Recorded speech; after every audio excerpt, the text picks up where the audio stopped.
decided I would go find every version of the Bible I could get my hands on. I got 30 of them listed on these sheets to see whether they faithfully translated what Peter and James and John and Paul wrote, or if their Trinitarian faith overrode their knowledge of Greek. If their feelings that it would be disrespectful to refer to the Spirit as it overrode what the apostles actually wrote. You should not see on any of these pages any red whatsoever. Every red word is a mistranslation of what you see right here. And there's no question about this. This is first half of first year Greek. There's no issue about what it should be. Now, I wrote one of the translators to ask him the same thing I asked the Greek professor. What is your justification for translating the apostles it as he or whom?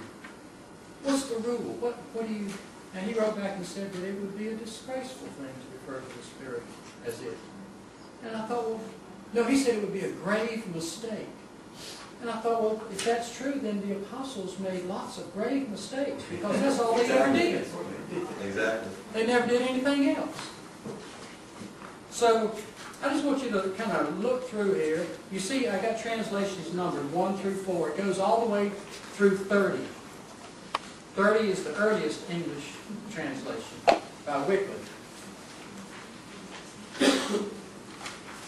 And I want you to notice, if I can find it here, translation number 11. Is that it? Translation number 11. Look at the Jehovah's Witness translation. There is no red because they do not believe in the Trinity. They have no problem translating the apostles' its into its. Now, I wouldn't want to use that for my Bible. But in this narrow little area, they were perfect. Because they had no Trinitarian faith pushing them to show respect to the person of the Spirit. They were free to just translate what they found. But you'll see version after version where there's red, red, red, red, red. You should not have any red. So the more red you see, the more Trinitarian the faith was. Except for the Catholics. I think that's fascinating. They are so confident that they're right that they don't mind translating the its into its.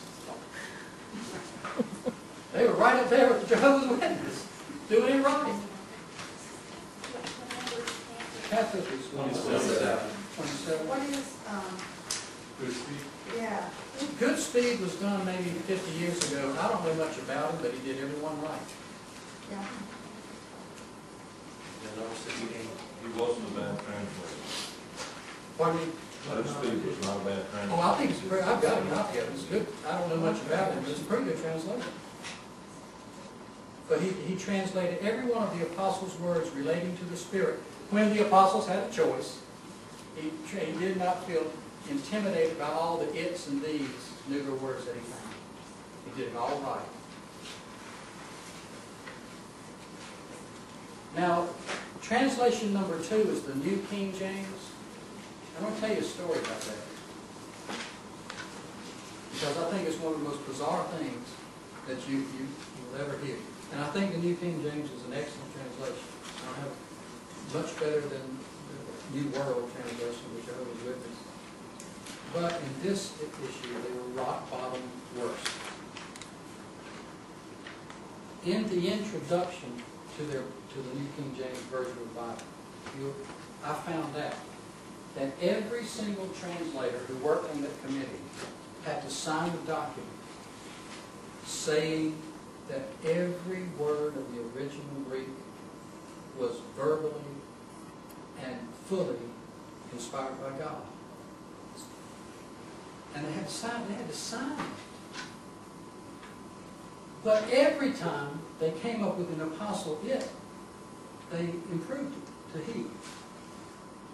Now, if you believe that every single original word is almost just like it came out of the mouth of God through his hands on onto the piece of paper, if you believe that the Word of God is pure, perfect, holy, perfect in wisdom, how would you dare change it? Wow. How? What would be your justification for improving on God's words? I can't think of it. But they did. They improved on it every opportunity the Greek gave a word referring to the Spirit. Can you explain that? You can read it in their introduction. It's a crime. It's not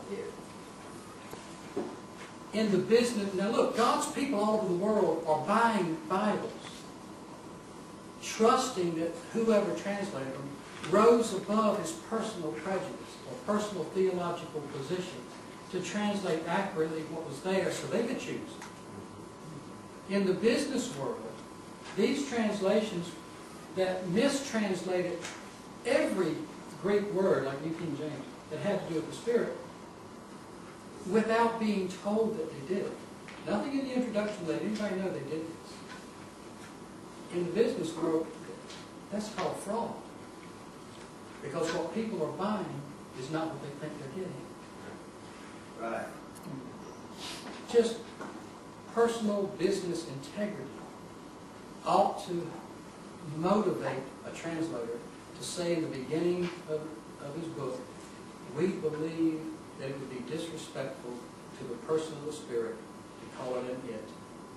And so we changed it to it. Then if you buy the Bible, okay. There's no fraud. You know where they're coming from. But of these 30 translations, not one of them did. In my bigger study on the influence of Trinitarian faith on the translations of the Bible that I sent you earlier, I've got a lot of the quotes from the introductions of those Bibles, and some of them, like the literal, even the literal versions mistranslated these. They will say this is a literal word-for-word translation, but when they hit that word it, that Paul wrote, a hard time translating it correctly. And none of this is my opinion. This is fact that you can prove for yourself if you just know a few Greek words. The Greek words for it, pronouns that I've given you. Find the word pneuma in your New Testament. You read it in English. Go find the Greek New Testament. Find the word pneuma and see what word the is in front of it or what pronoun is used referring to it. And it's always neuter. There are no exceptions. 100% of the time, the apostles called the Spirit in it. And they were free not to, if they thought they were dealing with a person.